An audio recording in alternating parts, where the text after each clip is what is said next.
Hello வெஸ் அனைவருக்கும் வணக்கம். ஒரு பெண்ணு ஐயோ கடவுளே எனக்கு மட்டும் ஏன் இப்படி நடக்குது, நான் யாருக்கு என்ன திங்கு செஞ்சேன் அப்படின்னு அந்த பெண் அழுவுறா. அந்த பெண்ணு கருப்பா இருக்கிறா, அதே நேரத்துல அவளுடைய சகோதரி வெள்ளையா இருக்கிறா. அந்த பெண்ணு நீ அழுவத்துக்குன்னே பிறந்திருக்க அப்படின்னு கேலி கிண்டல் பண்றா. நான் சிகப்பா இருக்கிறேன், நான் நல்லா கலரா இருக்கிறேன், நீ கருப்பா இருக்கிற, உன்னை கடவுள் இவ்வளவு கேவலமா படைச்சிருக்க அப்படின்னு அவ கிண்டல் பண்றா. அதே நேரத்துல அந்த வெள்ளை பெண்ணுக்கு அந்த கருப்பு பெண்ணு ஒரு பெரிய ஒரு அதிர்ச்சியை கொடுக்குறா, ஒரு பெரிய ஒரு விஷயத்தை பண்றா. அது இதயத்தையே வந்து உழுக்குது. இதுக்கு பிறகு அவங்க வாழ்க்கையை தலைகீழ மாறுது. நடந்ததா என்ன அப்படின்னு தான் இந்த பாப்புறோம். அது ஒரு அழகான கிராமம். அந்த கிராமத்துல எல்லோரும் விவசாயம் பண்ணி தான் வாழ்க்கை நடத்துறாங்க. யாரும் போட்டி பொறாம இல்லாம அவ்வளவு அழகா வாழ்க்கை நடத்துறாங்க. எல்லோரும் சுதந்திரமா வந்து வாழ்றாங்க. அந்த கிராமத்துல ஒரு அழகான ஒரு வீடு இருக்கு, ஒரு குடிசை வீடு இருக்கு. அந்த குடிசை வீட்டுல ஒரு வயசானவங்க இருக்காங்க. அவங்களுடைய முகம்லாம் சுருங்கி போயிருக்கு. அவங்க மிகவும் நேர்மையானவங்க, ஒழுக்கமானவங்க. அவங்களுக்கு 2 மகள்கள் இருக்காங்க. அவங்களுடைய வாழ்க்கையில நிறைய துக்கங்களை சந்திக்கிறாங்க. ஆனா யாருமே அவங்களுக்கு உதவ முன்னேறல. அதே நேரத்துல அந்த பெண்மணி துணிகளை தச்சு தமது 2 மகள்களையும் வளர்க்குறாங்க. அந்த பெண்மணி இரவு பகல் பாராம துணிகளை தச்சு கடுமையா உழைச்சி உணவு சேகரிக்கிறாங்க. கண்ணியத்தோடு வாழ்றதுதான் உண்மையான செல்வம் அப்படின்னும் அவங்க நினைக்கிறாங்க. மூத்த மகள் கருமையான இடத்துல இருக்கா, அதே நேரத்துல மிகவும் எளிமையா இருக்கா. பொறுமையும் சைப்புத்தன்மையும் அவளுக்கு அதிகமாவே இருக்கு. அவள் பேரு சபாரா. அவ உண்மையிலேயே பொறுமைசாலி தான். அவங்களுடைய இளைய மகள் அழகான நிறம், சந்திரனை போல முகம், கண்கள்ல ஒரு மின்னல் இருக்கும், புன்னகையில வசீகரம் இருக்கு. அவரை யாரு பார்த்தாலும் மீண்டும் மீண்டும் அவரை பார்க்கணும் மாதிரி தோணும், அந்த அளவுக்கு ஒரு அழகு. அவளோட பேரு ஹினா. ஒரே தாய் வயிற்றுல பிறந்தவங்க தான் 2 பேருமே. ஆனா இயற்கை அவங்களோட நிறம், இயல்பு, எண்ணம், குணம் எல்லாமே வேற வேற மாதிரி படைச்சிருக்கு. சபாரா பொறுமையும் அமைதியும் சகிப்புத்தன்மையும் நிறைஞ்சவ. சபாரா மிகவும் கருப்பா இருந்தா. அவளோட பெயரை கூட குறிப்பிட மாட்டாங்க, அவளோட நிறத்தை வச்சுதான் அவளை அடையாளமே காணுவாங்க. குழந்தை பருவத்துல இருந்து அவரை எல்லோருமே கேலி செய்வாங்க. கருப்பு அப்படிம்பாங்க, எல்லோரும் சிரிப்பாங்க. இப்படியே கேலி கிண்டல்லாம் செஞ்சுட்டு இருப்பாங்க. அவ யாருக்குமே பதில் சொல்ல மாட்டா, அமைதியே கடந்து வந்துருவா. முக்கியமா சபாரா வீட்டு வேலைகள் அனைத்துமே செய்வா. அவளுடைய அம்மாவுக்கு எல்லா உதவிகளையும் செய்வா. அவங்களுக்கு பக்கத்துல உட்காந்துட்டு எல்லா உதவியும் செய்வா. மறுபக்கம் ஹினாவோட காலம் அவளுடைய அழகிலே பெருமைப்பட்டிருப்பா. அவளுடைய அழகை பராமரிக்கத்திலேயே நேரத்தை செலவிடுவா. அந்த தாயோட இதயத்துல ஒரே ஒரு பிரச்சனை எப்பொழுதும் இருக்கும்.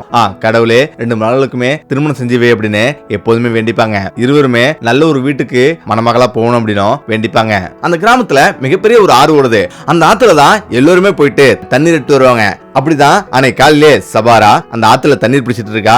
தண்ணீரை தனது குடத்துல நிரப்பிட்டு இருக்கா. இந்த நேரத்துல அங்க ஒரு பெண் வரா. அந்த பெண்ணு, என்ன சபாரா இன்னைக்கு நேரத்திலே வந்துட்டு அப்படின்னு அவங்க கேக்குறாங்க. இப்பதான் சபாரா சொல்றா, இல்லக்கா கொஞ்சம் நல்லா விடிஞ்சிச்சுன்னா நிறைய பேர் வராங்க, கூட்டம் அதிகமா இருந்தால என்னால சரியா தண்ணி பிடிக்க முடியல, அதனாலதான் நான் வந்திருக்கேன் அப்படின்னு சபாரா சொல்றா. இதை கேட்டு அந்த பெண்ணு கிண்டலோட பாக்குறா. நீ கருப்பா இருக்குன்னு நிறைய பேர் கேலி செய்வாங்க, கிண்டல் பண்ணுவாங்க அப்படின்னு நினைச்சிட்டு தானே நீ வந்து நேரத்திலே வந்துட்டு அப்படின்னு அவங்க சொல்றாங்க. சபாரா கொஞ்சம் அமைதியா இருக்கா. மேல அந்த பெண்ணு சொல்றாங்க, நான் அந்த ஊருக்கு வந்ததுல இருந்து உங்க அம்மாவை பாத்திருக்கேன், நல்ல கடுமையான உழைப்பாளி, அதே போல இந்த ஊர் முழுதும் துணி தச்சு உங்களை 2 பேத்தையும் காப்பாத்தி இருக்காங்க. நீ ரொம்ப கருப்பா இருக்கிற, அதே நேரத்துல உன் தங்கச்சி ரொம்பவே அழகா இருக்கா. உன்னை பார்த்து உங்க அம்மா ரொம்ப சலிச்சு போயிருப்பாங்கல்ல அப்படின்னு அவங்க சொல்றாங்க. சபாரா சொல்றா, அப்படிலாம் இல்லக்கா, இங்க 2 பேத்துக்குள்ள எந்த ஒரு பாகுபாடும் பார்க்க மாட்டாங்க, ரொம்ப நல்லா பாத்துப்பாங்க அப்படின்னு சபாரா சொல்றா. மேலும் தொடர்ந்து பேசிட்டே இருக்காங்க. இதுக்கு மேல அங்க நிக்காம சபாரா அங்கிருந்து வந்துடுறா. இப்ப அழுதுகிட்டே நடந்து வந்துருக்கா. அங்க கவனிக்கிறா, ஒரு கிளி அங்க எழுந்திருக்க முடியாம படுத்திருக்கு. அதை பார்த்து உடனே ஆச்சரியப்படுறா. ஓடி பாக்குறா, அந்த கிளி ரொம்ப சோர்வாவே படுத்திருக்கு. அது பனியாலியா இல்ல பசியாலன்னு தெரியல, எழுந்திருக்க கூட முடியல. இப்பதான் அந்த கிளிக்கு கொஞ்சம் தண்ணி தரா, ஆனா தண்ணி குடிக்கல. அந்த கிளிய நேரம் எடுத்துட்டு வீட்டுக்கு வரா. அவன் அம்மாவிடம், அம்மா இந்த கிளி ரொம்ப சோகமா படுத்திருந்தது, அது என்ன காரணம் தெரியல, அம்மாவிடம் இருந்து பிரிஞ்சு இப்படி படுத்திருந்தது, நான் தூக்கிட்டு வந்தேன் அப்படின்னும் அவ சொல்றா. இப்ப அவரோட தங்கச்சி ஹினா வரா. இவங்களே தண்டை சோறு சாப்பிட்டு இருக்காங்க, இதுல இன்னொரு கிளி வேறையா அப்படின்னு இவங்க சாப்பாடு விட்ட போறாங்களா அப்படின்னு அவ கிண்டல் பண்றா. சபாரா எதுவுமே பேசல. இப்ப கொஞ்ச நேரம் கழிச்சு சபாரா கொஞ்சம் பாலை கொதிக்க வச்சு பிரெட் கட் பண்ணி அந்த கிளி கொடுக்குறா. அந்த கிளியும் சாப்பிடுது. கொஞ்ச நேரத்திலேயே ஏந்திரிச்சு நிக்க ஆரம்பிக்குது, சாப்பிட ஆரம்பிக்குது. இப்ப இதை பார்த்து ரொம்ப மகிழ்ச்சியா வரா. சபாரா அம்மா துணி தச்சிட்டு இருக்காங்க. அவங்க ஊசி ஏதோ தடுமாறிட்டு இருக்கு. இந்த இடத்துல ரொம்ப வருத்தமா ஏதோ யோசிச்சுட்டு இருக்காங்க. இப்பதான் சபாரோட அத்தை வீட்டுக்குள்ள வராங்க. என்ன கலிதா, ஏன் இப்படி வருத்தமா, ஏன் இவ்வளவு சோகமா உட்கார்ந்துருக்க அப்படின்னு அவங்க கேக்குறாங்க. இப்பதான் கலிதா சொல்றாங்க, இது போல தனது மகளுடைய கல்யாணத்தை பத்தி நினைச்சிட்டு இருக்கேன், அதை நினைச்சதா ரொம்ப வருத்தமா இருக்கு, வயசாயிட்டே போயிட்டு இருக்கு அப்படின்னு அவங்க சொல்றாங்க. இப்பதான் அவங்க அத்தை சொல்றாங்க, நான் உங்களிடம் எத்தனை தடவை தான் சொல்றது, மூத்த மக ரொம்ப கருப்பா இருக்கா, அவ திருமணம் செஞ்சுக்க போறது இல்ல, அதனால அவளை விட்டு இளைய மகளை கல்யாணம் பண்ணி கொடு அப்படின்னு அவங்க சொல்றாங்க. உன்னுடைய 2வது மகளுடைய வாழ்க்கையும் கெடுத்துட்டு இருக்கு அப்படின்னு அவங்க சொல்றாங்க. இப்ப கலிதா சொல்றாங்க, அது எப்படி மூத்த மகளை விட்டுட்டு இளைய மகளை கல்யாணம் பண்ணி கொடுக்க முடியும், அதெல்லாம் முடியாதுன்னு சொல்றாங்க. அவங்களுடைய அத்தை, நீ ரொம்ப தப்பா யோசிக்கிற, அதாவது 2வது மகள் ஹினா ரொம்ப அழகா இருக்கா, அவளை பல இளைஞர்களும் விரும்புறாங்க, எல்லோருக்குமே பிடிக்கும். அவருடைய அழகை பார்த்து வரதட்சணை கூட கேட்க மாட்டாங்க. அதனால இளைய மகளை கல்யாணம் பண்ணி கொடு அப்படின்னும் அவங்க சொல்றாங்க. இப்ப கலிதா சொல்றாங்க, அதெல்லாம் முடியாது, 2 மகளையும் நான் சமமா தான் பாக்குறேன். அதனால மூத்த மகளை கல்யாணம் பண்ணிட்டு தான் இளைய மகளுக்கு கல்யாணம் பண்ணி கொடுப்போம் அப்படின்னும் அவங்க சொல்றாங்க. அதே நேரத்துல சபாரா அந்த நேரத்துல உள்ளவரா இதை கேட்டு ரொம்ப வருத்தப்பட்டு இருக்கிறா, கண்ணீர் விடுறா. ஆனாலும் வெளிக்காட்டிக்காம அவங்க பேசிட்டு இருக்க இடத்துக்கு வரா, அவங்களுக்கு காஃபி கொடுக்குறா. சபாரோட அத்தை ரொம்ப கோபமா எழுந்திருக்கிறாங்க. டீயை கூட வாங்கல, காலையிலேயே துரதிருஷ்டமான ஒருத்தர் முகத்துல முடிச்சிட்டேன், இன்னைக்கு நாள் முழுவதும் இப்படிதான் இருக்க போகுதுன்னு சொல்லிட்டு கத்திக்கிட்டு எந்திரிச்சு போறாங்க. சபாரா ரொம்ப அழுகுறா, ரொம்ப வருத்தப்படுறா. இப்பதான் அவருடைய அம்மா சொல்றாங்க, உனக்கு தான் தெரியுமே உன்னுடைய அத்தை எப்போதுமே இப்படிதான், சின்ன வயசுல இருந்து இப்படிதான் வந்து அவங்க பேசுவாங்க, அதனால இதை பெருசா கண்டுக்காத அப்படின்னும் அவங்க சொல்றாங்க. மேலும் மகளே நீ அழாத, இந்த விஷயங்கள் எல்லாம் நான் பழகிட்டேன் அப்படின்னும் அவங்க சொல்றாங்க. இதற்கிடையே தான் ஹினா அங்க உள்ளவரா. ஹினாவிடம் அவருடைய அம்மா கலிதா சொல்றாங்க, சபாரா கூட போயிட்டு தண்ணீர் கொண்டு வா அப்படின்னும் அவங்க சொல்றாங்க. இப்ப ஹினா கோவப்படுறா, என்னம்மா இப்படி சொல்ற, என்ன நீ என்ன நினைச்சிட்டு இருக்க, தண்ணீர் கொண்டு வர நான் வெளில போனா சபாரா மாதிரியே நானும் கருத்துருவேன், என்னுடைய அழகெல்லாம் வீணாயிரும் அப்படின்னு அவ பேசுறா. அவனுடைய அம்மா சொல்றாங்க, ஹினா இந்த மாதிரி பேசாத, நாளைக்கு உன்னுடைய மாமியார் வீட்டுக்கு போனா அனைத்து வேலையும் செய்யணும், அப்படி வேலை செய்யலனா ரொம்பவே நீ கஷ்டப்படுவ அப்படின்னும் அவங்க சொல்றாங்க. அப்போ ஹினா சொல்றா, நான் அப்படிலாம் ஒரு ஏழை வீட்டுக்கு போக மாட்டேன், என்னுடைய அழகை பார்த்து பெரிய பெரிய பணக்காரர்களாம் என்னை தேடி வருவாங்க, என்னை இளையரசி ஆக்கி அழைச்சிட்டு போங்க அப்படின்னும் அவ சொல்றா. மிகப்பெரிய ஒரு வசதியான வீட்டுல ஆட்சி செய்ய போறான் அப்படின்னும் அவ சொல்றா. கலிதா அந்த 2 மகளையும் பாக்குறாங்க. ஒரு மகள் ரொம்ப பொறுமையா அடக்கமா இருக்கிறா, இன்னொரு மக தற்பெருமை பேசிட்டு திரியிறா. இந்த 2 மகளை பார்த்து அவன் ஒரு நிமிஷம் அதிர்ச்சியாவது. இப்ப கலிதா அவருடைய கிளிக்கு உணவு கொடுத்துருக்கிறா. அந்த கிளி இப்ப சரியாயிடுச்சு, ரொம்ப சுறுசுறுப்பாயிடுச்சு. அவ கூட கையில ஏறிட்டு தோல்ல ஏறிட்டு அது உணவு சாப்பிடுது. அதை பார்த்து சபாராவுக்கு ரொம்ப மகிழ்ச்சியா இருக்கு. சபாரா என்ன சாப்பிடுவாளோ அதை அப்படியே கிளிக்கு தரா. அந்த கிளிக்கு சோனுன்னு பேரும் வைக்கிறா. ஹினா இதை பார்த்து பயங்கரமா கோவப்படுவா. இப்பதான் கிளிய வந்து ஹினா விரட்டி அடிக்கிறா. கிளிய பார்த்தாவே ஹினாவுக்கு பிடிக்காது.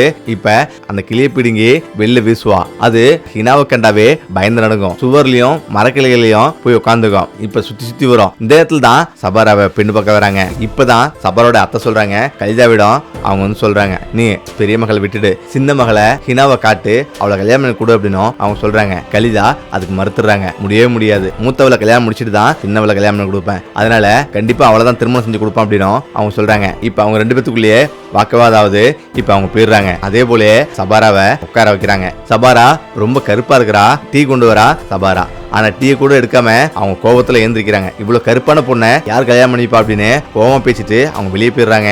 கலிதாம்மா அவங்க உட்காருங்க அப்படின்னு சொல்றாங்க. ஆனா அவங்க பேச்சை கேட்க கூட அவங்க விரும்பல, ஏஞ்சி போயிடுறாங்க. சபாரா ரொம்ப வருந்து படுத்திருக்கா. அவளுக்கு ஜுரம் அடிக்குது, அவளால ஏந்திரிக்க கூட முடியல. இப்பதான் அந்த கிளி சோனு அவளுடைய முடியை பிடிச்சு இருக்குது. சபாரா கண்களை திறந்து பாக்குறா, அது கிளியா இருக்குது. அந்த கிளியை பார்த்து புன்னகைக்கிறா. அந்த கிளியை பார்த்துட்டே இருக்கு. இப்ப சபாரா சொல்றா, என்னால ஏந்திரிக்க முடியல அப்படின்னு. இந்த ஒரு நாள் மட்டும் காத்துருங்க, நாளில இருந்து நல்ல ஒரு உறவு அமைப்போகுது அப்படின்னும் அந்த கிளி சொல்லுது. உங்களை எல்லோரும் மதிப்பாங்க அப்படின்னும் அது சொல்லுது. ஒரு கணம் அப்படியே நிறுத்துது. இப்ப சபாராவுக்கு ரொம்ப அதிர்ச்சி. என்னது நீ பேசுனியா, மனிதர் போலயே பேச முடியுமா அப்படின்னு அவன் ஆச்சரியப்படுறா. நான் பேசுவேன், நான் மனிதர் போல பேசுவேன், எல்லாமே தெரியும் அப்படின்னும் அது சொல்லுது. நீ ரொம்ப புத்திசாலி, நீ ரொம்ப அழகா இருக்கீங்க அப்படின்னும் அந்த கிளியை சொல்றா. நீ ஒரு மனிதனை போலயே பேசுவியா அப்படின்னு அவ ஆச்சரியப்படுறா. எனக்கு எல்லாமே பேச தெரியும், நான் எல்லாத்தையுமே கேட்டு சொல்லவும் முடியும் அப்படின்னும் அது சொல்லுது. சபாராவும் தனது கவலையை மறந்து அந்த கிளியை தடவ ஆரம்பிக்கிறா. அவளோட இதயத்துல உள்ள பாரமே எல்லாமே இறங்கிடுது. மறுபுறம் சபாரா வாழ்ந்த கிராமத்துக்கு பக்கத்து கிராமத்துல சாகப்பிண்ட ஒருத்தர் வாழ்ந்துருவாரு. அவரு மிகப்பெரிய ஒரு செல்வந்தர். அவரிடம் இல்லாத செல்வமே இல்ல. அவரிடம் 100 பேர் கிட்டத்தட்ட வேலை செய்வாங்க. மிகப்பெரிய விவசாயி. அதே போல அரண்மனையும் வச்சிருக்காரு. அவரு நினைச்சா எவ்வளவு செல்வத்தினாலும் வாங்கி குவிக்கலாம். அந்த அளவுக்கு பெரிய ஒரு பணக்காரர். அவருக்கு ஒரே ஒரு கவலை தான், அவருக்கு ஒரு மகன் இருக்காரு. அவர் பேரு ஷாரோஸ். ஷாரோஸுக்கு திருமணம் நடக்கலையே அப்படின்னு அவர் ரொம்ப வருத்தப்படுறாரு. காலங்கள் கடந்தா எப்போதும் திருமணம் ஆகாதோ அப்படின்னு அவர் கவலைப்படுறாரு. இந்த இடத்துல தான் ஒரு பிரபலமான ஜோதிடரை போன் பண்ணி அழைக்கிறாரு. இப்போ ஜோதிடரும் வராரு. அந்த ஜோதிடரிடம் இது போல எனது மகன் திருமணம் செய்ய மறுக்கிறான், நான் எவ்வளவு வற்புறுத்தியும் ஏத்துக்கல, அழகு நிறைஞ்ச பணக்கார பெண்களா வருது, ஆனா கல்யாணம் விருப்பம் இல்லைன்னு சொல்றான், ஏன் இப்படி சொல்றான்னு சொல்லுங்க அப்படின்னும் அவர் கேட்கிறாரு. அவரும் ஜாதகத்தை வந்து பாக்குறாரு. கொஞ்ச நேரம் யோசிக்கிறாரு. இப்பதான் சாகப்பிடம் சொல்றாரு, இது போல உங்க மகனுக்கு கண்டிப்பா கல்யாணம் நடக்கும், அதுவும் ஒரு ஏழ்மையான பெண்ணிடம். அந்த வீட்டுல 2 பெண்ணு தான் இருக்கும். அந்த பெண்களுக்கு ரொட்டி கூட சாப்பிட முடியாத அளவுக்கு ஏழ்மையில இருப்பாங்க. அப்படிப்பட்ட இடத்துல தான் உன்னுடைய மகனுக்கு பொண்ணு கிடைக்கும் அப்படின்னும் அவர் சொல்றாரு. மேலும் நீங்க வருத்தப்பட தேவையில்லை, கூடிய சீக்கிரமே திருமணம் நடக்கும் அப்படின்னும் அவர் சொல்றாரு. ஒரு நிமிஷம் சாகப் யோசிக்கிறாரு. அந்த யோசிச்சு ஆச்சரியப்படுறாரு. என்னது, எவ்வளவு பெரிய பெரிய பணக்காரர்களா இருக்காங்க, பெரிய பெரிய மிராஸ்தார்களா இருக்காங்க, அவ்வளவு பேரும் எனக்கு பொண்ணு கொடுக்க ரெடியா இருக்கிறாங்க. ஆனா எந்த ஒரு பின்புலமும் இல்லாம வசதி இல்லாமையா எனக்கு பொண்ணு வரும் அப்படின்னு ஆச்சரியப்பட்டு கேட்கிறாரு. இப்ப அந்த ஜோதிடரும் ஆமான்னு சொல்றாரு. சரி, இது எப்படி இருந்தாலும் பரவாயில்ல அப்படின்னு அவர் யோசிச்சுட்டே இருக்கும் போது அவருடைய மகன் அவரிடம் வர்றாரு. அப்பா, வெளியில உள்ள கிராமத்துக்கு நான் போயிட்டு வரேன்னு சொல்றாரு. அவருடைய மகன் ஷாரோஷ பத்தி சாகப் நல்லாவே தெரியும். ஏன்னா வெளியில உள்ள மக்கள்லாம் விவசாயி போல, தொழிலாளி போல, இது போல பல விதமான வேஷம் போட்டுட்டு வெளியூர்களுக்கு போவான், ஏழை மக்களோட கலந்து பழகுவான். ஏன்னா அவன் ரொம்ப நல்லவன். அவங்க கூட பழவி யாராரு வீட்டுல உணவு கூட சமைக்க காசு இல்ல, யாராரு கஷ்டப்படுறாங்க, யாராரு வசதியா இருக்கிறாங்க, யாராரு உண்மையானவங்க, எப்படி இப்படிலாம் பொய் சொல்றாங்க, எப்படி இப்படிலாம் நேர்மையா இருக்கிறாங்க அப்படின்னு பல விதங்கள்ல மக்களை பத்தி தெரிஞ்சுக்கிறதுக்காகவே அப்பப்ப வெளில போவான். இப்பதான் யோசிக்கிறாரு. சரி மகனே, நீ போயிட்டு வா அப்படின்னு சொல்றாரு. இப்ப ஷாரோஸும் பக்கத்து கிராமத்துக்கு அவன் போறான். அதுவும் ஒரு ஏழ்மையான தொழிலாளி போல அவன் நடந்து போயிட்டு இருக்கான். அந்த ஊரு எட்டுறான். நிறைய விவசாயிங்க அவங்க வேலையை பார்த்துட்டு போயிட்டே இருந்திருக்கிறாங்க. சாரோஸும் எல்லோரையும் கவனிச்சுக்கிட்டு அவனும் நடந்து போயிட்டு இருக்கிறான். இப்பதான் அவன் நடந்து வந்த களைப்பு தாகம் தாங்கல. இப்ப அங்க பக்கத்துல ஒரு பெரிய ஒரு ஆறு போயிட்டு இருந்தது. அந்த ஆறுல போய் இப்ப தண்ணி குடிக்கிறான். அந்த நேரத்துல தான் சபாராவும் தண்ணீர் எடுக்கிறதுக்காக அந்த ஆத்துக்கு வரா. இப்ப அவன் அந்த கிளி கூட பேசிட்டு இருக்கா. மேகமூட்டம் அதிகமா இருக்கு, இன்னைக்கு மழை வரும், இன்னைக்கு நேரத்துல வீட்டுக்கு போயிடணும் அப்படின்னு அவன் பேசுறா. அந்த கிளியும் சரி சரி சீக்கிரம் தண்ணி எடு அப்படின்னு அதுவும் சொல்லுது. இந்த பேச்சு அவனுடைய காலை கேக்குது. சாரோஸும் தூரத்துல இருந்து பாக்குறாரு. அந்த கிளி கூட அவ்வளவு அழகா பேசுறா. ஆனா அவருடைய முகத்தை பார்க்க முடியல, ரொம்ப மங்களா இருக்கு, தூரமா இருக்குது. எப்படி ஒரு கிளி கூட ஒரு பெண் பேசுறா அப்படின்னு அவர் ஆச்சரியப்படுறாரு. நிறைய செடிகள் எல்லாம் மறைச்சிருக்கு. இப்ப ஒரு பயங்கரமான புயல் வருது, காத்து பயங்கரமா வீசுது. சபாரா சொல்றா, வானம் ரொம்ப மேகமூட்டமா இருக்கு, மழை வர மாதிரி இருக்கு, இதுக்கு மேல இங்க இருக்க கூடாது, நம்ம சீக்கிரமே போயிடணும் அப்படின்னும் அவ சொல்றா. இந்த இடத்துல தான் பயங்கரமான காத்து மழைலாம் வந்து வருது. இப்ப அடிக்கிற காத்துல புழுதிலாம் பறக்குது. அந்த பகுதி முழுதும் ஒரே மேகமூட்டம் மாதிரி காய்ச்சலிக்குது. இப்ப அவனுடைய கண்கள்ல மண் வந்து படுது. இப்ப திடீர்னு அவனும் தண்ணி எடுத்து தெளிச்சிட்டு இருக்கான். சபாரா, இதுக்கு மேல நம்ம இங்க இருக்க கூடாதுன்னு சொல்லிட்டு அந்த கிளியை அடிச்சுட்டு வீட்டுக்கு போயிடுறான். அவன் மனதுல இப்படி யோசிச்சிட்டே வரான். இந்த பெண்ணு யாரா இருந்தாலும் அந்த பெண்ணை கண்டுபிடிச்சு அந்த பெண்ணு தான் நான் திருமணம் செஞ்சுப்பேன் அப்படின்னு ஒரு முடிவு பண்றான். முதல்ல சாரோஸுக்கு திருமண ஆசை அப்பதான் வந்திருக்குது. அந்த ஊரு கடைகோடியில ஒரு வீடு இருக்கு. அங்க ஒரு வயசானவங்க உட்கார்ந்து இருக்காங்க. அவங்க காய்கறி கட் பண்ணிட்டு உட்கார்ந்து இருக்காங்க. அந்த வயசானவங்கள்ட்ட போயிட்டு எனக்கு நீங்க ஒரு உதவி செய்யணும் அப்படின்னும் அவன் கேட்கறான். அவங்களும் ஆச்சரியம் பாக்குறாங்க. இப்பதான் அவன் சொல்றான், அம்மா, நான் ஒரு விவசாயி, என்னுடைய ஆடு காணா போயிடுச்சு, அது எங்கன்னு தெரியல, நீங்க பாத்தீங்களா அப்படின்னும் சாரோஸ் கேட்கறான். இப்பதான் அந்த அம்மா சொல்றாங்க, எங்கப்பா, நான் வெளில போறதில்ல, எனக்கு வயசாயிடுச்சு, நான் வீட்லயே தான் வந்திருக்கேன், கொஞ்ச நாளா வீட்லயே தான் முடங்கி இருக்கேன் அப்படின்னும் அவங்க சொல்றாங்க. இப்ப சாரோஸ் சொல்றான், அம்மா, நான் ஆடு மேய்ச்சிட்டு இருக்கும் போது அங்க பக்கத்துல ஒரு பெண்மணி கிளியோட பேசிட்டு இருந்தா, அந்த பெண்மணி கூட தான் அந்த ஆடு வந்திருக்கணும், இந்த ஊர்ல யாராவது கிளி கூட பேசுவாங்களா அப்படின்னும் அவன் கேட்கறான். இப்பதான் அவங்க சொல்றாங்க, ஆமா, நீ சொல்றது சரிதான், இந்த தெருவுக்கு பக்கத்து தெருவுல ஒரு வீடு இருக்கு, அந்த பெண்மணிக்கு 2 பெண்ணு தான் இருக்கு, அந்த 2 பெண்ணுல ஒரு பெண்ணு தான் இது போல ஒரு கிளி ஒன்று வச்சிருக்கா, அவ கிளி கூட பேசுவா அப்படின்னும் அவங்க சொல்றாங்க. இப்ப அதை கேட்டு சரிமா, ரொம்ப நன்றி அப்படின்ட்டு இப்ப ஷாரோஸும் போறாரு. இப்ப பக்கத்து தெருவுக்கு போறாரு. அந்த வீட்டுல பாக்குறாரு, அங்க ஒரு பெண்மணி துணி தைச்சிட்டு உட்காந்துருக்காங்க. இப்ப பக்கத்துல போறான். நீ யாருப்பான்னு கேக்குறாங்க. எனக்கு ஒரு Dress தைக்கணும் அப்படின்னும் அவன் சொல்றான். நிறைய துணிகள்லாம் வந்துருக்குது, உன் துணி கொடுத்தினா நான் சீக்கிரமே தச்சு கொடுத்துரும் அப்படின்னும் அவங்க சொல்றாங்க. நான் தைக்கிறது எப்படி உனக்கு தெரியும் அப்படின்னும் அவங்க கேக்குறாங்க. இப்பதான் சாரோஸ் சொல்றான், எனக்கு தெரிஞ்ச ஒருத்தர் சொன்னாரு, இது போல இங்க ஒருத்தவங்க சூட்டு நல்லா தப்பாங்க, சட்டை நல்லா தப்பாங்க, அவரிடம் கொண்டு கொடுத்தினா நல்லபடியா உனக்கு Dress வரும்னு சொன்னாரு, அதனாலதான் நாங்க வந்திருக்கேன் அப்படின்னும் அவன் சொல்றான். இப்ப சரிப்பா, நீ உன் Dress எடுத்துருவா அப்படின்னு அவங்க சொல்றாங்க. சரி அப்படின்னு சொல்றான். இப்ப திரும்பி பாக்குறான். அங்க ஒரு அழகான பெண்ணு வெளில வரா. அதுதான் ஹினா. ஹினாவை பார்த்து ஆச்சரியப்படுறான். ஹினாவும் இவனை வந்து பாக்குறா. இவன் ஆளு பாக்குறதுக்கு ரொம்ப அழகா ஸ்மார்ட்டா இருக்கிறான். அவனை பார்த்த பிறகு அவன் சிரிக்கிறா. சாரோஸும் அவளை பார்த்து இந்த பெண்ணு தான் அந்த பெண்ணா அப்படின்னு யோசிச்சுட்டு இருக்கான். இப்பதான் கலிஜாவிடம் சாரோஸ் கேட்கறான், இங்க கிளி இருக்கு அப்படின்னும் அவன் கேட்கறான். அதுக்கு அவங்களும், ஆமா, எனது மகளுக்கு கிளி ரொம்பவே பிடிக்கும் அப்படின்னும் அவங்க சொல்றாங்க. இப்பதான் சாரோஸோட மனசுல அந்த ஆத்தங்கரையில கிளி வச்சிருந்த பொண்ணு இந்த பொண்ணதான் இருக்கு அப்படின்னு நினைச்சிட்டு அவன் வேக வேகமா வீட்டுக்கு போயிடுறான். மறுநாள் துணி எடுத்துட்டு வந்து அந்த பெண்மணியிடம் கொடுக்குறான். அதே போல அவங்களும் தைக்கிறாங்க. ஏதோ ஒரு சாக்கு போக சொல்லி அந்த வீட்டுக்கு தொடர்ந்து சாரஸ் வந்து வர ஆரம்பிக்கிறான். ஹீனாவை அடிக்கடி சந்திக்கிறான். இப்ப அவளிடம் பேசுறான். இப்படி நாட்கள் ஓடிட்டு இருக்கு. இப்ப தினந்தோறும் ஹினாவை பார்க்கறதுக்கு அவனும் வரான். அவ ரொம்ப மகிழ்ச்சியா வரா. இப்பதான் ஒரு நாள் சபாரா ஹினாவிடம் வந்து, ஹினா, நம்ம 2 பேரும் மார்க்கெட் போயிட்டு வருமா அப்படின்னும் அவ கேட்கிறா. இன்னைக்கு நிறைய பேரு நம்ம விருந்தினர்கள்லாம் வராங்க, அதனால அவங்களுக்கு சமைக்கணும், அம்மாவுக்கு தைக்கிற வேலை நிறைய இருக்கு, அதனால நீ வரியா அப்படின்னும் அவன் கேட்கிறா. ஹினாவோட முகம் வாடி போகுது. இப்ப ஹினா இப்படி சொல்றா, நீ தான் இந்த வீட்டுக்கு வேலைக்காரி, உன்ன ஒரு வேலைக்காரி மாதிரியே நீ இருந்துக்க அப்படின்னு நான் எத்தனை முறை சொல்றது.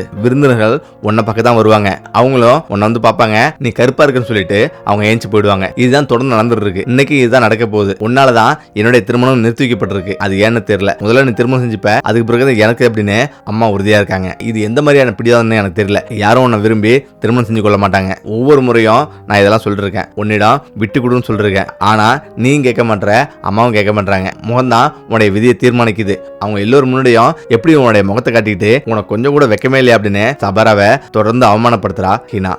அவளுடைய இதயத்தை கத்தி போல துளைக்குது. இவ்வளவு அதிகமான வார்த்தைய மத்தவங்க கூட பேசினது இல்ல. இப்பதான் நினைக்கிறா மத்தவங்க எல்லாருக்குமே நம்ம ஒரு சுமையா மாறிட்டோம் அப்படின்னு சபாரா நினைக்கிறா. சபாரோட கண்கள்ல கண்ணீர் பெருகெடுத்து ஓடுது. கொஞ்ச நேரம் கழிச்சு அந்த கிளி பறந்து வந்து சபாரா மீது வந்து அமருது. கவலைப்படாத, நீங்க கொஞ்சம் பொறுமையாரு, இதை பத்தி கவலைப்படாத அப்படின்னும் அது மெதுவா சொல்லுது. மாலை வந்ததும் மீண்டும் ஒரு முறை பொண்ணு பக்கத்துக்கு ஒரு இளைஞனும் பெற்றோர்களும் வராங்க. இப்ப வந்து பாக்குறாங்க. கொஞ்ச நேரம் அமர்ந்துட்டு திரும்பவும் சபாரா பார்த்த பிறகு அவங்க இவ்வளவு கருப்பா இருக்கா அப்படின்னு சொல்லிட்டு பயங்கரமா கோவப்படுறாங்க. இப்போ ஒரு கட்டத்துல ஹீனாவை வச்சுட்டு வராங்க. ஆனா ஹீனா அதுக்கு மறுத்துறா. ஏன்னா சாரோஸ முன்னாடியே அவ பாத்துருக்கா. சாரோஸ் கல்யாணம் பண்ணிக்கலாம் அப்படின்னு அவருடைய மனதில் நினைச்சிட்டு இருக்கா. அவங்களும் வீட்டை விட்டு போயிடுறாங்க. சபாரா ரொம்ப சோகமா அந்த வீட்டை விட்டு வெளியே போறா. அவ கால் போன போக்குல அப்படியே நடந்து போயிட்டு இருக்கா. அந்த கிராமத்தை தாண்டி ஒரு மரம் இருக்கு. அங்க அமைதியா உட்காந்து அழ ஆரம்பிக்கிறா. இப்ப அந்த கிளியும் வந்து அவளுடைய தோல்ல வந்து உட்கார்ந்துருக்கு. சத்தமா அழ ஆரம்பிக்கிறா. பல வருஷ துயரம் ஒரே நேரத்துல வெளியே வந்தது போல அவ உணர்றா. கிளி அப்பதான் அவளிடம் பறந்து வருது. அவளுடைய தோல்ல உட்காந்து அமைதிப்படுத்த முயற்சி செஞ்சிட்டு இருக்கு. இப்பதான் சொல்றா, சோனு உனக்கு உண்மை புரியலையா? இந்த கிராமம் முழுவதும் என்னை கேலி செய்யுது. வரவங்க எல்லாமே என்னை கேலி செஞ்சிட்டு இருக்காங்க. நான் ரொம்ப அசிங்கமா இருக்கேன்னு மக்கள் கூப்பிடுறாங்க. அது கூட பரவாயில்ல, என்னுடைய குடும்பத்தில் உள்ளவங்களே என்னை கேவலப்படுத்துறாங்க, என்ன அசிங்கப்படுத்துறாங்க அப்படின்னு சொல்லிட்டு அவளுடைய விக்கலோட அவ அழுவுறா. எங்கேயாவது போகணும் போல இருக்கு, எங்கேயாவது போய் செத்துணும் போல இருக்கு அப்படின்னு அவ சொல்லிட்டு அழுவுறா. இதை கேட்டு அந்த சோனுவும் அப்படி நினைக்காத, உன்னுடைய விதி எப்படி எழுதப்பட்டிருக்கோ அப்படிதான் நடக்கும் அப்படின்னு அந்த கிளி சொல்லுது. இப்ப சபாரா சொல்றா, என்னுடைய விதி இப்படிதான் எழுதப்பட்டிருக்கு, காலம் முழுவதும் இப்படிதான் எழுது, என்னுடைய வாழ்க்கை போகுது அப்படின்னும் அவ சொல்றா. சாரோஸ் கலிதாவோட வீட்டுக்கு வரா. இப்ப அவங்கள பார்த்து பாக்கெட்ல இருந்து கையை விட்டு ஒரு பெரிய தொகையை அவங்கள்ட்ட தரான். இதை பார்த்து கலிதா ஒரு நிமிஷம் அதிர்ச்சி ஆகுறாங்க. என்ன இவ்வளவு பணமா அப்படின்னு அவங்க சொல்றாங்க. நீங்க நல்லாவே துணி தச்சிருக்கீங்க, நான் ரொம்பவே சந்தோஷமா அடைஞ்சிட்டேன் அப்படின்னும் அவன் சொல்றான். எனக்கு ரொம்ப திருப்தியா இருக்கு. அது மட்டும் இல்லாம ஊர்ல நிறைய இளைஞர்களும் உங்கள்கிட்ட கொடுக்குறேன்னு சொல்லிருக்காங்க, அதெல்லாம் நான் வாங்கிட்டு வரேன் அப்படின்னும் அவன் சொல்றான். இதை கேட்டு ஆச்சரியப்படுறாங்க. என் மகளுக்கு திருமணம் பண்றதுக்கு காசு இல்லாம தவிச்சிருந்தேன், இதுக்கு பிறகு மகளுக்கு கல்யாணத்தை பண்ண முடியும் அப்படின்னு அவங்களுக்கு ஒரு நம்பிக்கை வருது.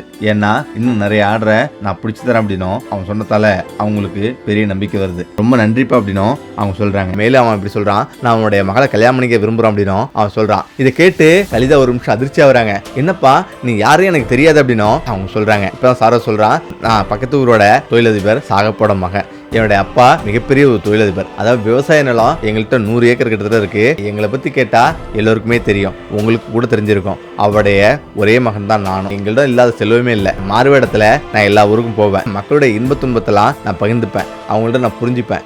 அப்படிதான் நான் எங்கேயும் மாறுவேடத்துல வந்தேன் அப்படின்னும் எல்லா விஷயத்தையும் சொல்றான். இதை கேட்டு கலிதா ரொம்ப அதிர்ச்சி ஆகுறாங்க, ஆச்சரியப்படுறாங்க. இப்பதான் அவன் சொல்றான், நான் உங்களுடைய மகளை ஆற்றங்கரையில் சந்திச்சேன், தண்ணி எடுத்துட்டு இருந்தா. மேலும் அவ கூட ஒரு கிளியும் வந்து இருந்தது. அந்த கிளி கூட அன்பா பேசியிருந்தா, ரொம்ப பிடிச்சிருக்கு. உங்களுடைய மகளையே நான் திருமணம் செஞ்சுக்கிறேன் அப்படின்னும் அவன் சொல்றான். இதை கேட்டு கலிதாவுக்கு பேச்சே வரல. உண்மையாவே இவருடைய மகளை ஆற்றங்கரையில பாத்தியா அப்படின்னும் அவன் சொல்றான். ஆமா, அவளை பார்த்தேன், ரொம்ப அழகா இருக்கா அப்படின்னு அவன் சொல்றான். இப்பதான் அவங்களுக்கே ஒன்றும் புரியல. இருந்தாலும் தனது மூத்த மகளை கல்யாணம் ஆக போகுது அப்படின்ற மகிழ்ச்சியில எதுவுமே சொல்லல. இது அனைத்துமே ஹினா எட்டி பாக்குறா. இப்ப ஹினாவுக்கு பயங்கர அதிர்ச்சி. ஏன்னா ஆற்றங்கரையில அக்காவை தான் சாரோஸ் பார்த்திருக்கான். அதனால அவன் சொல்றது அக்காவை தான், சபராவை தான் அவன் சொல்றான். கண்டிப்பா சபராவை அவனுக்கு கல்யாணம் பண்ணி கொடுக்க கூடாது. இந்த ஊரோட மிகப்பெரிய ஒரு தொழிலதிபர் சாகப்போட மகனை அவ கல்யாணம் பண்ணிக்க கூடாது. அவ ஒரு பிச்சைக்காரன் தான் கல்யாணம் பண்ணணும். அவனுக்கு எப்படி பிடிக்குமோ அது போல நம்ம மாறணும். இதை நம்ம விடக்கூடாது அப்படின்னு அவ யோசிக்கிறான். மேல அவன் நினைக்கிறா, ஒரு பறவை பிடிச்சி அதை எப்படியாவது தன்னை கீழே படிய வைக்கணும், அது கூட பேசணும் அப்படின்னு பழகணும் அப்படின்னு பல விதமா யோசிச்சுட்டு இருக்கா. அவளுக்கு அந்த கிளியை பிடிக்கவே இல்லை. ஆனாலும் அவன் சொன்ன ஒரு வார்த்தைக்காக எப்படியாவது நம்ம கிளி கூட பழகணும், அந்த கிளியை தன்னை கீழே படிய வைக்கணும் அப்படின்னு பல விதமா யோசிக்கிறா. அப்பதான் தன்னை திருமணம் செஞ்சுப்பாரு அப்படின்னும் யோசிக்கிறா. என்னாலும் பரவாயில்ல, ஆனா தனது அக்கா அந்த மிகப்பெரிய பணக்காரர் வீட்டுக்கு போக கூடாது அப்படின்னு அவ யோசிச்சுட்டு இருக்கா. இப்பதான் மறுநாளே அங்க பக்கத்துல வந்து ஒரு பறவைகள் விற்கும் இடத்துக்கு அங்க போறா. அந்த பறவை விற்பனையாளரிடம் இது போல பறவைகளுக்கு என்னெல்லாம் பிடிக்கும், எப்படிலாம் பழகணும், எப்படி பழகனா அதுதான் எப்படி பேச முடியும் அப்படின்னு எல்லா விஷயங்களும் பேசுறா. 4-5 பறவைகளையும் வாங்கிட்டு வீட்டுக்கு வரா. வீட்டுக்கு வந்து அவ பறவைகளோட பேசிட்டு ரொம்ப அன்பா பழகுறா, அதை பேசி பழகுறா. இப்ப சபாராவுக்கு ரொம்ப ஆச்சரியம். தனது தங்க ரொம்பவே மாறிட்டா அப்படின்னு அவன் நினைக்கிறா. சபாராவோட அம்மாவுக்கு எல்லாமே புரியுது. ஹினா ரொம்ப நடிக்கிறா அப்படின்னும் இது போல இந்த இளைஞர் சொன்னதாலதான் ஏதோ இவ பண்ணிட்டு இருக்கா அப்படின்னு அவங்களும் யோசிக்கிறாங்க. இப்ப சபாராவிடம் அவனுடைய அம்மா கலிதா சொல்றாங்க, உனக்கு ஒரு நல்ல ஒரு இடத்துல மாப்பிள்ளை அமைஞ்சிருக்கு. இந்த ஊர்லயே பணக்காரான நஹப் சாஹப்போட மகன், ஒரே மகன், நீ மணக்க போற. மிகப்பெரிய செல்வந்தர் அவரு. நீ ஒரு மகாலட்சுமி மாதிரி நீ வாழ போற. உன்னை ரொம்பவே பிடிச்சிருக்குன்னு சொல்றாரு அப்படின்னு அவன் சொல்றாங்க. சபாரா ரொம்ப ஆச்சரியப்படுறா, வருத்தப்படுறா. ஏன்னா என்ன கல்யாணம் பண்ணிப்பாரா? ஏன்னா ஊர்ல உள்ள எல்லாருமே என்ன வந்து புறக்கணிச்சுட்டாங்க, என்ன வேணாம்னு சொல்லிட்டாங்க. என்ன பார்த்தா திருமணம் செய்ய மறுப்பாரு அப்படின்னும் இப்படிதான் சொல்லுவாரு அப்படின்னும் அவன் சொல்றா. இப்பதான் கலிதா கடவுள் எதுவும் தப்பா செய்ய மாட்டாரு, உனக்கு நல்லதே செய்வாரு அப்படின்னு அவங்க சொல்றாங்க. அவளும் தலையாடுறா. அவளுடைய அம்மா கண்டிப்பா இது நடக்குமா, நீ பயப்படாத அப்படின்னு அவன் சொல்றா. இப்பதான் ஹீனா சாரஸ சந்திக்க நினைக்கிறா. நம்ம சீக்கிரமே இதுக்கு ஒரு முடிவு எடுப்போம் அப்படின்னு நினைச்சிட்டு சாரஸ் கூப்பிடுறா. இப்ப சாரஸிடம் இது போல ஊர்ல யாராவது என்னுடைய அக்காவுக்கு கல்யாணம் முடிச்சுதான் என்ன திருமணம் செஞ்சு கொடுப்போன்னு எங்க அம்மா சொல்லிட்டு இருக்காங்க. அதனால எங்க அக்காவுக்கு ஒரு மாப்பிள்ளை பார்க்கணும் அப்படின்னு விவரத்தை சொல்றா. ரொம்ப ஏழ்மையா கருப்பா எப்படி இருந்தாலும் பரவாயில்ல, வேலைக்கு போகலனாலும் பரவாயில்ல, ஒரு மாப்பிள்ளை கிடைக்குமா அப்படின்னும் அவ கேட்கிறா. இப்பதான் சாரஸ் சொல்றாரு, ஒரு கூலி வேலை செய்யும் ஒரு பையன் இருக்கிறான், அவருக்கு அதுக்கு வேலைலாம் தெரியாது. அதே நேரத்துல அவர் உள்ளத்துல ரொம்ப நல்லவர் அப்படின்னும் மிகவும் அன்பானவர், நல்ல பக்தி உள்ளவர் அப்படின்னும் அவன் சொல்றான். சரி அப்படின்னு அவளும் சொல்றா. இப்பதான் சபீரா திருமணம் செய்யற அதே நல்ல எனக்கு திருமணம் செய்யணும் அப்படின்னு அவ சொல்றா. நான் ஒருத்தரை விரும்புறேன், அவளை திருமணம் செஞ்சுக்கிறேன் அப்படின்னு அவ சொல்றா. இப்ப சரி அப்படின்னு அவளுடைய அம்மாவும் சொல்றாங்க. இப்ப திருமண நாளும் நெருங்குது. இப்ப ரெண்டு பேரும் வந்து உட்கார்ந்துருக்காங்க. இப்ப கலிதாவுக்கு பயங்கர அதிர்ச்சி. ஏன்னா திருமணம் முடியுது. சாரோஸ ஹினா மணக்கிறான், சபீராவை ஒரு ஏழை இளைஞ மணக்கிறான். இதை பார்த்து அதிர்ச்சி ஆறாங்க கலிதா. என்னை ஏமாத்திட்டீங்களே, இவ்வளவு பெரிய சதி நடந்திருக்கு அப்படின்னு அவங்க கோபமா பேசுறாங்க. இப்ப டக்குன்னு அவங்களுக்கு ஹார்ட் அட்டாக் வந்துருது. அப்படியே கீழே விழுந்துடுறாங்க. எல்லோரும் அதிர்ச்சி ஆகுறாங்க. இப்ப சபீரா ஓடி அவருடைய அம்மாவை கட்டி பிடிச்சி அழுகுறா. ஆனா ஹினாவோ ஒரு ஓரமா நின்று எல்லாத்தையும் பார்த்துட்டு இருக்கா. அவ எந்த ஒரு கலக்கமா ஆகல. சபீரா அம்மா மறந்த பிறகு சபீரா கணவன் கூட போயிடுறா. ஹீராவும் அவருடைய வீட்டுக்கு போயிடறா. அதுக்கு பிறகு சபீரா எப்படி ஏமாற்றப்பட்ட அப்படின்றத அந்த கிளி சோனா சொல்லுது. சபீரா அதிர்ச்சி ஆகுறா. சபீரா நினைக்கிறா, எந்த பிரச்சனையும் இல்ல, என் விதியில என்ன எதிர்க்கோ அதான் நடக்கும். என்னுடைய அதிர்ஷ்டம் என்னோட சகோதரி கிடைச்சது. சபீரா யாருமே புகார் சொல்லல, கடவுளிடம் நன்றி சொல்றா. இங்க ஹினா நவாப் குடும்பத்துல ஆடம்பரமான வீட்டுல வசிக்கிறா. தங்க நகை, பட்டு சாரி அப்படின்னு அந்த அரண்மனையில ராணி போல வாழ்றா. அவ தன்னுடைய கணவரோட மிகவும் மகிழ்ச்சியா இருக்கிறா. இதற்கிடையே தான் சபீரா ஒரு சிறிய மண் வீட்டுல அவ வசிக்கிறா. அவ அவருடைய கணவர் கூட வாழ தொடங்குறா. அவருடைய கணவர் கடின உழைப்பாளி. அவளும் தன் கணவருக்கு எல்லா விதத்திலுமே உதவுறா. அவனுடைய ஒவ்வொரு துக்கத்தையும் தன்னுடைய துக்கமாக கருதுறா. முக்கியமா ஒவ்வொரு கடுமையான சூழ்நிலையில கூட நன்றி உள்ளவளா அவ இருக்கிறா. அவருடைய கணவரும் கடவுளுக்கு கோடான கோடி நன்றி சொல்றான். இப்படி ஒரு மனைவி கிடைச்சதுக்கு நான் நன்றி உள்ளவனா இருப்பேன் அப்படின்னு அவன் நினைக்கிறான். சபீராவோட கணவர் கூலி தொழிலாளியா இருந்தாலும் கடினமா உழைக்கிறவர். இப்பதான் சபீரோட கணவர் அவருடைய தோட்டத்துல உள்ள பூக்களை பறிச்சுட்டு போயிட்டு சந்தையில வித்துட்டு சாப்பாடு வாங்கிட்டு வருவாரு. இப்படியே அவனோட வாழ்க்கை ஓடிட்டு இருக்கு. காலங்கள் கிடக்குது. 6 வயசுல ஒரு மகன் இருக்கான். ஆனா அவங்களுடைய வாழ்க்கையில எந்த முன்னேற்றமும் இல்ல. இப்பதான் திடீர்னு ஒரு நாள் அவருடைய தோட்டத்துல ஒரு பாம்பு ஒண்ணு திடீர்னு வெளில வந்து அவரை கடிச்சிடுது. அவரு பாம்புன்னு கத்துறாரு. உடனே மருத்துவர் அழைச்சிட்டு வராங்க. மருத்துவரும் அவருக்கு மருந்து கொடுத்து கட்டும் போறாரு. இப்ப அவரு ஏந்திரிக்க கூட முடியாத ஒரு நிலை ஏற்படுது. இப்ப அங்க உள்ள பூக்கள் எல்லாம் பறிச்சுட்டு போயிட்டு அவளும் சந்தையில இருந்து விற்கிறா. ஆனா அதே நேரத்துல அந்த பூக்கள்லாம் கொஞ்சம் கொஞ்சமா முடிஞ்சிருது. இப்ப அவளுக்கு என்ன பண்ணன்னு தெரியல. அவங்க சாப்பாடு கூட வழி இல்லாம இருக்காங்க. ஏன்னா அவருடைய கணவரால ஏந்திரிக்க கூட முடியல. சரியாவ ஒரு வருஷம் ஆயிரும் அப்படின்னு அவங்க சொல்லிட்டாங்க. அதே நேரத்துல அவருக்கு உடல்நிலை சரியில்லாம இருக்கிறதால அவராலையும் எதுவும் முடியல. இப்பதான் ஒரு நாள் சமீராவிடம் அவருடைய கணவர் இப்படி சொல்றாரு. ஒருவேளை உணவு கூட கிடைக்காம ரொம்ப கஷ்டப்படுறாங்க. அவங்களும் எவ்வளவு போராடி பாக்குறாங்க, யாருமே உதவல. இப்பதான் அவருடைய கணவர் இப்படி சொல்றாரு, நவாப் சாஹப் ரொம்ப இரக்கமானவர், உன்னுடைய சகோதரி கணவர் சாரோஸும் மிக்க நல்லவர், நீ போய் அவங்கள்ட்ட உதவி கேட்டா கண்டிப்பா உனக்கு உதவுவாங்க அப்படின்னு அவர் சொல்றாரு. இப்பதான் அவன் சொல்றா, ஒருபோதும் தன்னுடைய சகோதரிகிட்ட கையேந்து நிக்க மாட்டான் அப்படின்னும் அவன் சொல்றா. இறந்தா கூட பரவாயில்ல, அங்க போக மாட்டான் அப்படின்னும் அவன் சொல்றா. இப்பதான் அவருடைய கணவர் சொல்றாரு, இல்ல நீ வந்து போய் பிச்சை எடுக்க வேண்டாம், ஏதாவது வேலை இருக்கான்னு கேளு, கண்டிப்பா தருவாங்க அப்படின்னும் அவர் சொல்றாரு. இப்ப அவளுக்கு பணம் சம்பாதிக்கிறது ரொம்ப கடுமையாயிடுச்சு. ஆனாலும் என்ன பண்ண தெரியல, தன்னுடைய மகனுடைய முகத்தை ஒரு முறை பார்க்கறா. இப்பதான் அவ தனது சகோதரி ஹீனாவிடம் வேலை கேட்க அவ செல்றா. ஹீனா இப்போது 2 குழந்தைக்கு தாய். இப்பவும் அவ இளமையா இருக்கிறா. முன்பு போலவே அழகாவும் இருக்கா. அழகுடன் சேர்த்து பேராசையும் கஞ்சத்தனமும் அதிகரிச்சிருந்தது. அவ நினைச்சது போலவே அவ பணக்காரியா இருந்தா. இறுதியா லாரோஸ் சபீராவை வேலைக்கு அமுத்துறாரு. சபீரா காலைல எழுந்துச்சு வீட்டு வேலைலாம் முடிச்சுட்டு அவ ஹினா வீட்டுக்கு வேலைக்கு போறா. சாரோஸோட மாளிகைக்கு வேலைக்கு போறா. அக்கானு கூட பார்க்காம பல விதமா துன்புறுத்தி வேலையை வாங்குறா. நாட்கள் சில ஓடுது. இப்ப ஹினா சபீராவோட வரா. உன்னிடம் எத்தனை முறை நான் சொல்றது, சீக்கிரம் வேலைக்கு வா, தாமதமா வராதுன்னு சொல்றேன், ஆனா திரும்ப திரும்ப திரும்ப நீ லேட்டாவே வந்துருக்க அப்படின்னும் அவ கடுமையா பேசுறா. தினந்தோறும் அவ லேட்டா தான் போறா. ஏன்னா அவ வீட்டு வேலை முடிச்சுட்டு அவங்களுக்கு எல்லாம் சமையல் ரெடி பண்ணிட்டு வரணுன்றது அவளுக்கு சவாலா இருக்கு. இப்ப ஏன் லேட்டன்னு கேக்குறா. சாரி ஹீனா, எனக்கு இரவு முழுவதும் வயிற்று வலி இருந்தது, அதனாலதான் லேட் ஆயிடுச்சு அப்படின்னு அதுகிட்டே சொல்றா. மருந்து வாங்குறது கூட பணம் இல்லை அப்படின்னும் எல்லா வேலையும் சீக்கிரமே செஞ்சிடறான் அப்படின்னும் அவ சொல்றா. பிறகு சபீரா சுத்தம் பண்ணிட்டு பாத்திரம் எல்லாம் கழுவுறா. பிறகு அங்குள்ள அரிசிகள் எல்லாம் சுத்தம் பண்ணு அப்படின்னும் ஹீனா சொல்றா. அந்த அரிசி எல்லாமே பிரிச்சு வைக்கிறா. மனசுல இப்படி நினைக்கிறா, நம்ம மாத்துக்கு ஒரு முறை கூட அரிசி சாப்பாடு சாப்பிட்டது இல்ல, இவ்வளவு அரிசி இருக்கு அப்படின்னு அவன் நினைக்கிறா. தனது சகோதரி கேட்டா தருவாள் அப்படின்னும் அவ யோசிச்சுட்டே இருக்கா. இப்ப மதிய உணவு அவ தயார் பண்றா. சபீரா எப்போதும் சீக்கிரம் வேலை முடிஞ்சா சபீராவுக்கு 2 ரொட்டி தருவா. இப்ப எப்போதும் அதுதான் தருவா. இன்னைக்கு அந்த அரிசியை பிரிச்சுக்கும் போதே எனக்கு கொஞ்சம் கொடுங்க, நான் எடுத்துட்டு போயிட்டு என்னுடைய மகனுக்கு வந்து சமைச்சு கொடுக்கணும் அப்படின்னும் அவ சொல்றா. அவன் அரிசி சாதம் சாப்பிட்டு பல மாதமாச்சு அப்படின்னும் அவ சொல்றா. எல்லா வேலையும் முடிச்சுட்டு அவ வீட்டுக்கு போகும்போது ஹீனா சபீராவிடம் அவ வரா. ஹீனாவோட கையில கொஞ்சம் அரிசி இருக்கு, அந்த அரிசி எடுத்துட்டு போயிட்டு நீ சமைச்சு சாப்பிடு அப்படின்னும் அவ சொல்றா. இப்ப அந்த அரிசியை சபீரா வாங்குறா. அவ அழுதுகிட்டு அங்கிருந்து எடுத்து வரா. அது கொஞ்சம் தான், ஒரு நாளைக்கு கூட அது பத்தாது. இப்பதான் அவன் யோசிக்கிறா, இந்த நேரத்துல இந்த அரிசி மதிப்பு மிக்கது அப்படின்னு அவ யோசிச்சுட்டே வரா. அவ வீட்டுல வந்து சமைக்கிறா. அவங்க எல்லோருமே சாப்பிடுறாங்க, எல்லோருமே படுத்துறாங்க. இப்பதான் சபீரா அவ ஏஞ்சி வாசம் பிடிக்க வரா. அவ ரொம்ப வருத்தமா இருக்கிறா. என்னுடைய வாழ்க்கை முழுவதும் இப்படிதான் போகுமா அப்படின்னு அவ யோசிச்சுட்டே இருக்கிறா. அந்த கிளி பறந்து வந்து எதுக்குமே கவலைப்படாம நான் இருக்கிறேன் அப்படின்னும் அந்த கிளி சொல்லுது. மறுநாள் அவ சீக்கிரமாவே அவளுடைய வீட்டுக்கு வேலைக்கு போயிடுறா. ஏன்னா அரிசி கொடுத்தன்றதால அவ வேலைக்கு போறா. இப்பதான் ஹீனா பார்த்துட்டு என்ன ஆச்சரியம், இன்னைக்கு இவ்வளவு நேரத்திலேயே வந்துட்டே அப்படின்னு அவ கேட்கிறா.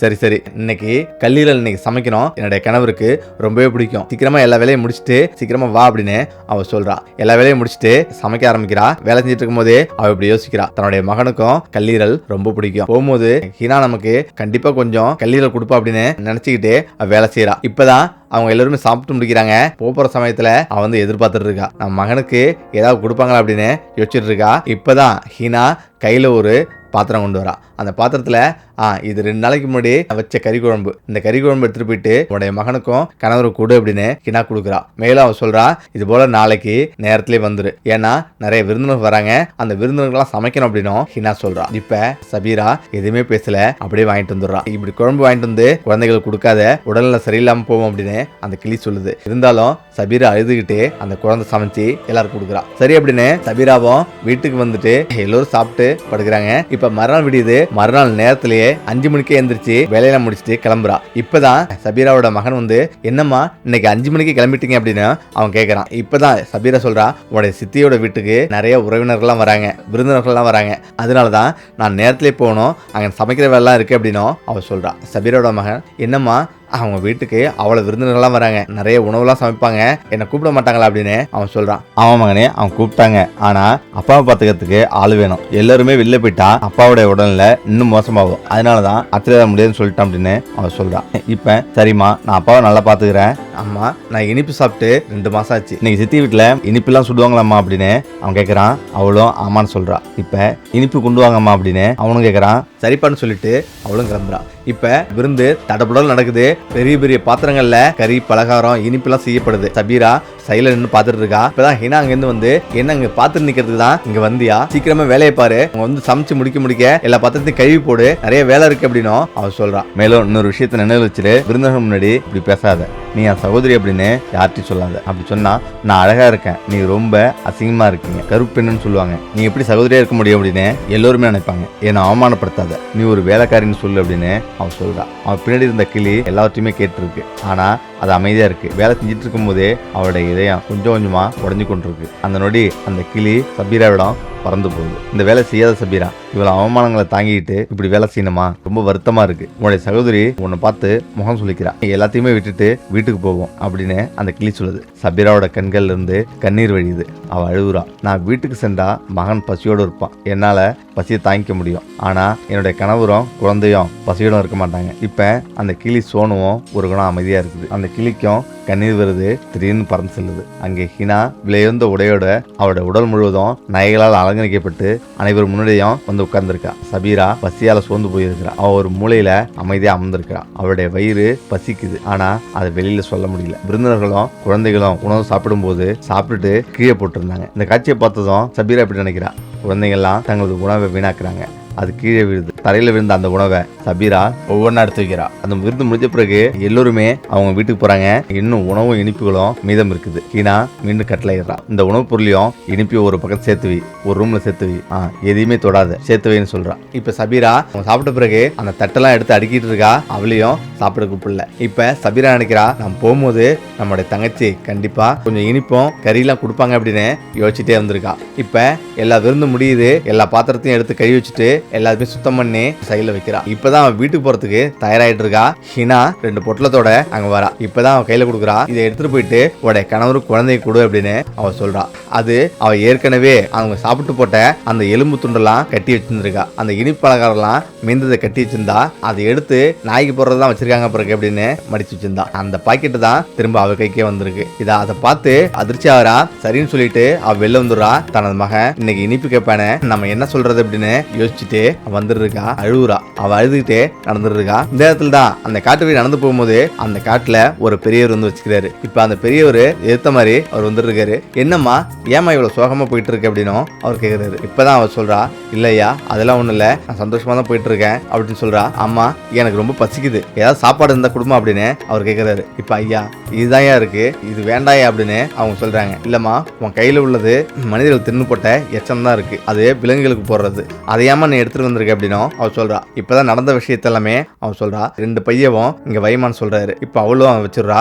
அந்த 2 பையிலையும் கையை வைக்கிறாரு. இப்ப இதை எடுத்துட்டு போயிட்டு உனது மகனுக்கு குடும்பம் அப்படின்னும் அவர் சொல்றாரு. சரி அப்படின்ட்டு அவளும் எடுத்துட்டு வீட்டுக்கு வரா. இப்ப வீட்டுக்கு வந்த பிறகு அவனுடைய மகன் ரொம்ப சந்தோஷமா ஓடி வரான். அம்மா இனிப்பு கொண்டு வந்திருக்கே அப்படின்னு அவன் கேட்கறான். இவங்க எதுவுமே பேசாம அப்படின்னு நின்று இருக்காங்க. இப்பதான் சரி அப்படின்னு அவன் கொண்டு வந்த பொட்டணத்தை அந்த சைடுல வச்சுட்டு அவங்க உள்ள போறாங்க. சபீராவோட மகன் அதை எடுத்து ஓபன் பண்ணி பாக்குறான். இப்ப அவன் திருச்சி ஆகிறான். ஏன்னா அவ்வளவு தின்பண்டங்கள் இருக்கு, அதுவும் புதுசா இருக்கு. அவ அம்மா இனிப்பு இவ்வளவு சூப்பரா இருக்கு, இது போல ஒரு இனிப்பு நான் பார்த்ததே இல்லை அப்படின்னு அவன் கத்துறான். இப்ப அவ ஓடி வந்து பாக்குறா. ஒரு நிமிஷம் அதிர்ச்சி ஆகுறான். ஏன்னா அந்த இனிப்பண்டம் அவ்வளவு புதுமையா இருக்கு, அவ்வளவு சுவையா இருக்குது. இப்ப எப்படி இது சாத்தியம் அப்படின்னு அவ யோசிக்கிறா. அடுத்த பொட்டணத்தை ஓபன் பண்ணி பாக்குறா. அவளுக்கு பெரும் அதிர்ச்சி. ஏன்னா அந்த முடிச்சு முழுவதும் வெறும் தங்க காசா இருக்கு. அவ ஒரு நிமிஷம் திகைச்சு போறா. இப்பதான் அந்த தங்க கிளியும் மூட்டை கொண்டு வருது, அதையும் போடுது, அதுலயும் தங்க காசு நிறைஞ்சிருக்கு. இப்ப அவங்க அதிர்ந்து போறாங்க. கடவுளே நமக்கு நேரடியா உதவி பண்றாரு அப்படின்னு அவ யோசிக்கிறா. இப்பதான் அவனுடைய கணவரிடம் வரும்போது ஒரு பெரியவர் சந்திச்சேன், அந்த பெரியவரோட மகிமை தான் இவ்வளோன்னு யோசிக்கிறேன் அப்படின்னும் அவ சொல்றா. இப்ப நாட்கள் போடுது. அந்த காசுகளை அந்த வீட்டுக்கு அடியில புதைக்கிறாங்க. அதுல ஒரு 2-3 காசு மட்டும் எடுத்து அவங்க செலவு பண்ண ஆரம்பிக்கிறாங்க. மிகப்பெரிய ஒரு மாளிகையை கட்டி முடிக்கிறாங்க. அந்த ஊரே வியக்கும் அளவுக்கு அந்த மாளிகை இருக்கு. அதை பார்த்து நகரம் முழுவதும் இது பேசு பொருளா மாறுது. இப்ப சபீரோட கணவரும் உடல்நிலை தேடி வந்துடுறாரு. அவங்களுக்கு வியப்பா இருக்கு. 2-3 மாசம் கிடக்குது.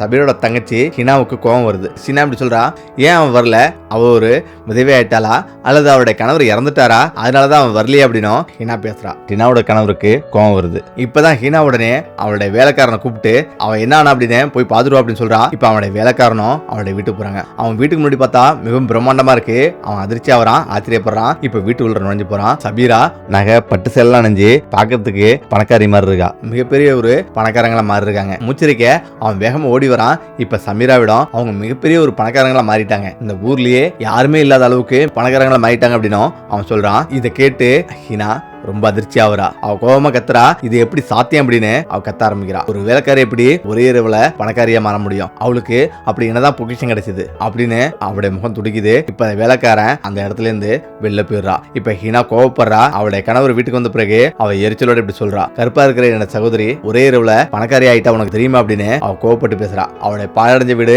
இப்ப மாளிகையா இருக்கான் அப்படின்னு அவ கோவப்பட்டு சொல்றா. இப்பதான் அதை கேட்டு இதுல என்ன ஆச்சரியம், ஏன் இப்படி பேசுற அப்படின்னு அவர் கேட்கிறாரு. அந்த ஏழை பெண்ணு வாழ்நாள் முழுவதும் துயரத்தையும் வறுமையும் கண்டிருக்காரு. கடவுள் அவருக்கு மகிழ்ச்சி கொடுத்திருக்காரு. மிகவும் நல்ல விஷயம், நீ என்னன்னு தெரிஞ்சுக்க விரும்பினா நீயே போய் கேளு அப்படின்னும் அவர் சொல்றாரு. இதை கேட்ட ஹினாவுக்கு மேலும் கோபம் அதிகமாகுது. என்னை விட அவ பல மடங்கு முன்னேறிட்டா, இதை என்னால பொறுத்துக்க முடியாது அப்படின்னு பொங்கியதுதான். ஏன்னா கணவரும் அவளுக்கு சப்போர்ட் பண்ணி பேசுறாரு அப்படின்னு அவன் நினைக்கிறான். இப்பதான் அங்கிருந்து வேகமா ஓடுறா. தனது சகோதரி சபீரா வீட்டுக்கு அவ போறா. இப்ப வீட்டு அடைஞ்ச பிறகு அவ அதிர்ச்சி ஆவடா. தன் முன்னாடி இருந்த அந்த காட்சியை பார்த்து அவ அருந்து போறா. ஒரு காலத்துல மண் வீடா இருந்த அந்த இடம் இப்ப அவ வீட்டை விட மிகப்பெரிய ஒரு அரண்மனையே இருக்கிற மாதிரி அந்த இடத்துல இருக்கு.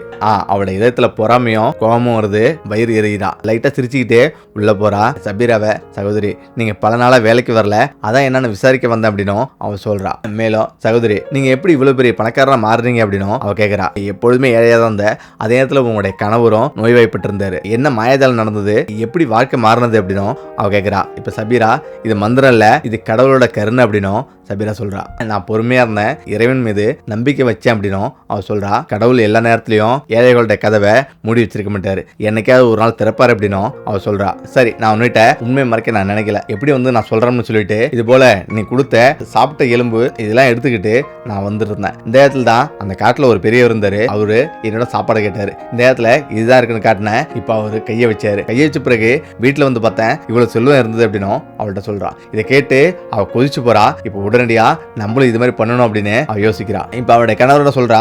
அவளுடைய கணவர் உனக்கு என்ன பைத்தியம் முடிச்சிருச்சா, இது ரொம்ப ஆபத்தான விஷயம், இப்பெல்லாம் நீ பண்ணக்கூடாது, நமக்கு கடவுள் நிறையவே கொடுத்துருக்காரு, அதை வச்சு நம்ம சாப்பிடுவோம், நம்ம இன்னும் பல தலைமுறைக்கு வச்சு சாப்பிடலாம், நல்லாவே வாழலாம், இப்பெல்லாம் பண்ணாத அப்படின்னும் அவர் சொல்றாரு. இல்ல இதை நான் செஞ்சே ஆகணும், அவளை விட பல மடங்கு நான் பணக்காரியா மாறணும், அவ என்னை விட உயர்ந்துட்டா அப்படின்னு அவ கோவப்படுறா. இப்ப நீ ஏதாவது பண்ணிக்க அப்படின்னு அவருடைய கனவு பெறாரு. இந்த இடத்துல சீனா அங்கிருந்து வேகமா ஓடி வரா அவளுடைய சகோதரி வீட்டுக்கு. ஓடி வந்து அவளுடைய சகோதரியிடம், சபீரா என்னோட வீடுலாம் வந்து இடிஞ்சிருச்சு, அதே நேரத்துல தொழில நஷ்டம் ஏற்பட்டு ஏற்பட்ட கடன் வந்துருச்சு, எல்லாமே இப்ப நீ நடுவீதிக்கு வந்துட்டோம், சாப்பாடு கூட வழி இல்லாம இருக்கு அப்படின்னு ஒரே ஒரு கொட்டாயில மட்டும் என்னுடைய கணவர் இருக்காரு அப்படின்னு அவ சொல்றா. சபீராவும் அவ ரொம்ப வருத்தப்படுறா. வருத்தப்பட்டு சரி நீ இங்கே தங்கிக்க, உன்னோட கணவரையும் நாளைக்கு அழைச்சிட்டு போ அப்படின்னும் அவ சொல்றா. இல்ல அதெல்லாம் எனக்கு வேண்டாம், எனக்கு நீ ஏதாவது வேலை போட்டு கொடுத்தா போதும் அப்படின்னு அவ கேட்கறா. எப்படி சீனா இந்த மாதிரி சொல்ற, நீ என்னோட சகோதரி, எனக்கு சமமா தான் நான் உன்னை நினைக்கிறேன், நீ அப்படிலாம் நினைக்காத, உன்னுடைய விருப்பம் மாதிரி இரு அப்படின்னும் அவ சொல்றா. அதெல்லாம் இல்ல, நான் இங்க ஏதாவது வேலை செஞ்சு பிழைக்கிறேன் அப்படின்னு, சும்மாலாம் நீ எனக்கு எதுவும் தரவேணாம்னு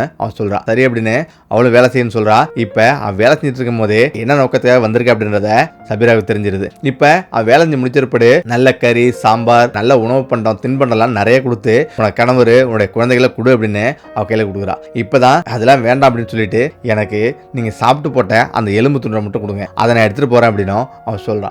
இப்ப இதை எடுத்துட்டு போ அப்படின்னு எவ்வளவு சொல்லி பாக்குறா. இல்ல நீ அதை மட்டும் நீங்க கொடுத்தா போதும், சந்தோஷமா நான் எடுத்துட்டு போய் நான் சாப்பிடுவேன் அப்படின்னும் அவ சொல்றா. சரி அப்படின்னு அவளுக்கு வேற வழி இல்ல. இப்ப அவ எல்லா விஷயத்தையும் தெரிஞ்சுக்கிட்டே அவளும் கட்டி கொடுக்குறா. சீனா எடுத்துட்டு வரா. இப்பதான் அந்த பெரியவர் இருக்கிற இடத்துக்கு அவ வரா. அந்த பெரியவரிடம் போயிட்டு அவ அழுகுறா. அந்த பெரியவர் எதுவுமே பேசாம உட்காந்துருக்காரு. பெரியவரிடம் போயிட்டு, ஐயா நான் இது போல ரொம்ப கஷ்டப்படுறோம், உணவு கூட வழி இல்லாம என்னோட சகோதரி வீட்டுக்கு வேலை செஞ்சேன், இப்ப அவ சாப்பாடு கொடுத்தா அதை நான் எடுத்துட்டு போறேன் அப்படின்னும் அவ சொல்றா. இப்ப திடீர்னு அவரு பார்த்து சொல்றாரு, இல்ல நீ ஏதோ பொய் சொல்ற, உண்மையை சொல்லுமா, நீ யாரு, என்ன பண்றது அப்படின்னும் அவ கேக்குறாரு. உடனே அவ கத்த ஆரம்பிக்கிறா. இல்லையா இது உண்மைதான், உங்க மேல சத்தியமா இது உண்மைதான் அப்படின்னு ரொம்ப கோவப்படுறா. இல்லம்மா இது விபரீதமா மாறிடும், நீ உண்மையை சொன்னா இதோட தாக்கம் ரொம்ப கம்மியா இருக்கும், நல்லது நடக்கும் அப்படின்னு அவர் சொல்றாரு. உண்மைதாயா, நான் இது போல ரொம்ப ஏழ்மையில வாடிட்டு இருக்கேன் அப்படின்னும் அவர் சொல்றா. அவரு கையை வைக்கிறாரு. கையை வச்சு வீட்டுக்கு போ அப்படின்னும் அவர் சொல்றாரு. இப்ப அவருக்கும் உண்மையெல்லாம் புரிஞ்சிருது. இப்ப அவர் நேரா வீட்டுக்கு எடுத்துட்டு வரா. வீட்டை பார்த்தா வீடு முழுவதும் இடிஞ்சிருக்கு.